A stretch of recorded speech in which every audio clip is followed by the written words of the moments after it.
আমার এক হাতে দেখতে পাচ্ছেন পতাকা আছে এবং এই হাতে টাকা আছে। তো আপনাকে আমরা যে কোনো একটা চুজ করার সুযোগ দেবো, আপনি যে কোনো একটা নিতে পারেন এর থেকে। অলওয়েজ আমি পতাকায় চুজ করব, আপনি পতাকা চুজ করার কারণ? কারণ টাকা আমার কাছে আছে আর আমি টাকা কামিয়েও নিতে পারবো, কিন্তু আমার কাছে টাকার আগে দেশ আগে, আর আমাদের পতাকা আগে।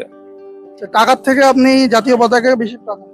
অবশ্যই, অলওয়েজ দেশ আগে, টাকা আগে না। তো আপনার নাম? আমার নাম অভিজিৎ ঘোষ। তো তুমি দুটোর মধ্যে যে কোনো একটা নিতে পারো, ঠিক আছে? তুমি একটা পতাকাও নিতে পারো আর একটা টাকাও নিতে পারো, ঠিক আছে? তুমি যে কোনো একটা বেছে নাও। আচ্ছা, নাও, তুমি যেটা ভালো লাগে সেটা। আচ্ছা, তুমি টাকাটা কেন নিলে ভারতীয় পতাকার?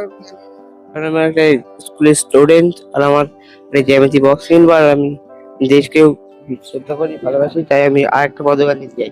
ঠিক আছে, ধন্যবাদ।